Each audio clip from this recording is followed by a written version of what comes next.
Welcome to the customer requisition process for the new IDG REQ.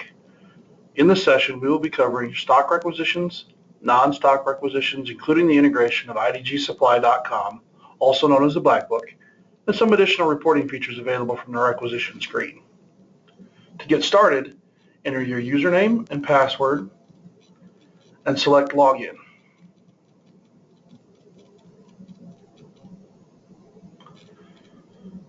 The system will take you to the requisition entry screen. Here you can see that your tenant number, your warehouse number, and any employee information is defaulted based on the login entered on the previous screen. Any areas that are required for your site will be highlighted in red. In the test, it's department and machine.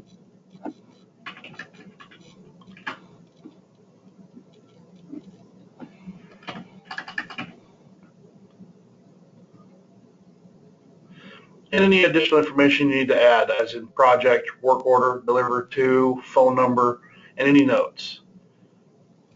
For stock requisition, you can simply go here to the start type where it says start typing to find a product and enter a part number.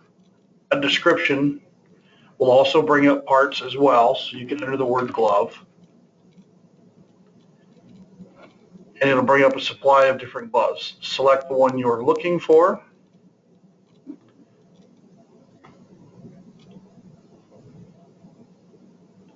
And an additional screen pops up that allows you to see the price of this, a description, the number available, and a location in the event that you have to go into the crib to find it yourself. You can enter the quantity you would like, and if this item is back orderable or not, and any comments you need to add. And then when you're done, click Add to Cart. As you can see, then it comes to the bottom of the screen here under My Cart, showing in green, which indicates it's either an in-stock item or a non-stock item being ordered. It will show you again the description, the department it's being charged to, the number being charged, the extended price. Now there are additional features here that you can do as well. You can edit this, so if you wanted to change that from 2 to say 1,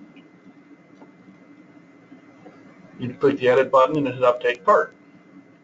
You can make this item a favorite, and we'll look at where the favorites show up later.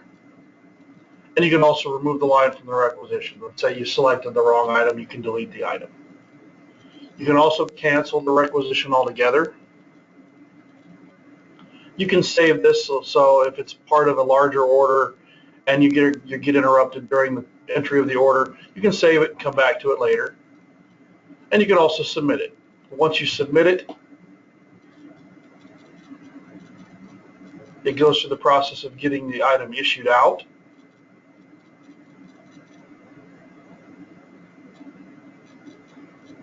And if you see an error message, something like this, the requisition total is greater than your transaction limit, it just means you need to get in touch with your supervisor to work with the IDG crib attendant or IDG attendants to try and get that corrected so that the item can be issued to you. When you begin to search for a product, as soon as you click on the box, you will notice some additional things that pop up at the bottom of your screen. There are some options for advanced search, machine search. You can enter a non-stock item here also, or you can cancel the search. When you begin your search here, anything under the machine search button will show anything that's been specifically assigned to a particular machine, and that will those items will pop up. So if you were to click on that machine search and enter a machine number,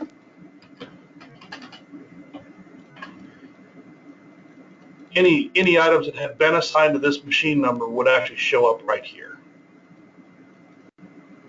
You'll also note there's a favorites button down here at the bottom of the screen. Anything you've saved as a favorite before, if you were to go in and click on the favorites tab, or favorites button here, would bring up your list of favorites.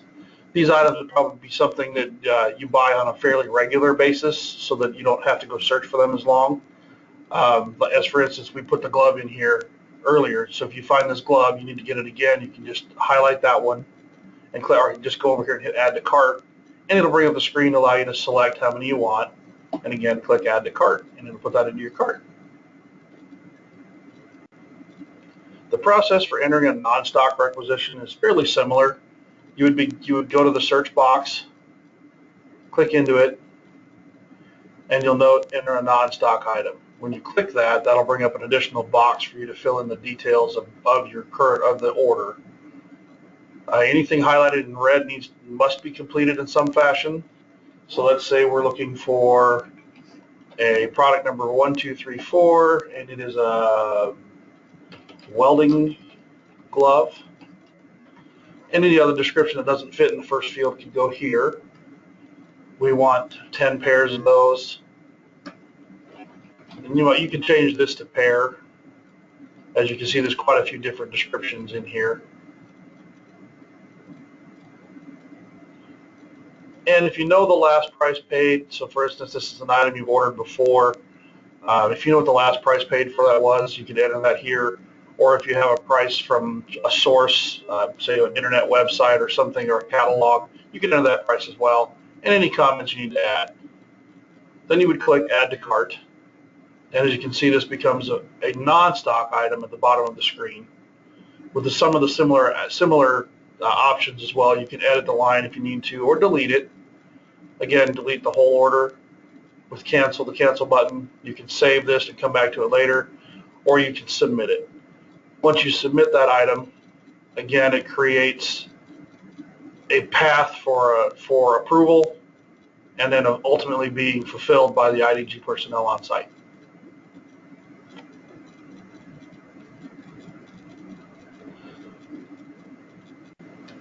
There's also an option within the non-stock app. It's also available in the stock world as well for you to attach a document, a website address that would allow the IDG representative to be able to take a look and see exactly what it is you're looking for. So if your description, maybe the description isn't the most detailed, or you don't have enough room to put in a detailed description, you can attach a photo or a link so that the IDG rep will know exactly what source you're looking at and what the product itself is.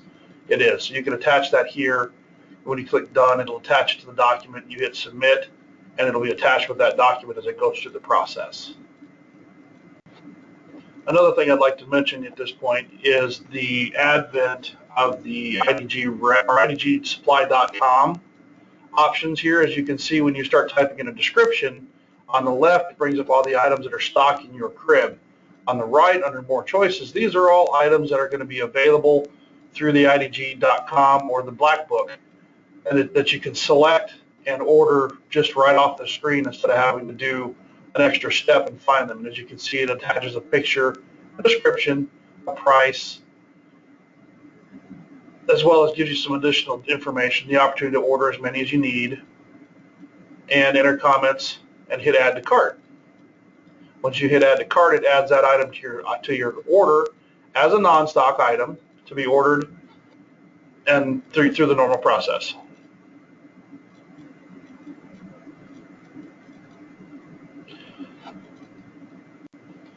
After hitting cancel, save, or submit on a requisition, your screen will transition you to the My REQs page, which is also available here under the top tab where it says requisitions. To get back to create a REQ, you would just select the create a REQ option, or if you need to come into this screen and you're in the other, you can select the My REQs option. What you can see in here is anything you've saved previously, you can open and edit and submit or delete. Any previously ordered products that have been processed, you can go back in here, and if you want to reorder this product, you can just click add, and it'll add it to your cart again so that you can just reorder it. Previous ordered requisitions, so if you had a requisition that may have had 4, 5, 6 items on it, and you want to reorder the whole thing, you can click reorder here, and it would add all of those items to the cart to reorder that. You also can see a few other things in this screen. One of those is the requisitions in progress, which is the crossed arrows at the top. When you click on that, it'll give you a listing of all the open or all of your requisitions and tell you what status they're at.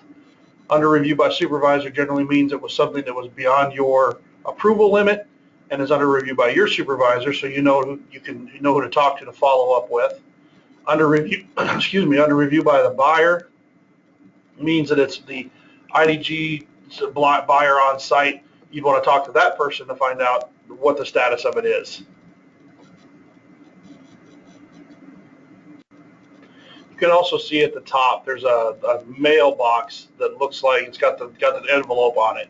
If you click on that, that'll open up any messages that were sent to you, and it will show you all these messages that were sent. You should have received these in email, but this also lets you know that this is just messages, so you can go back and keep track of them as well. It will tell you, this message was, the requisition was sent to the buyer, so you can open that message, you can look at it, and see exactly what it is.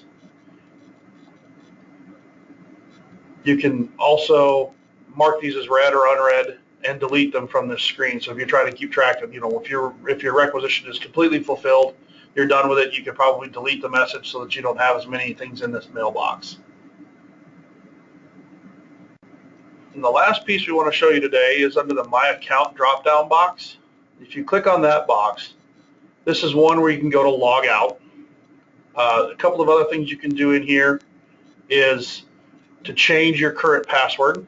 You would go under password reset and just update that password the way it says right here, following the rules that are here.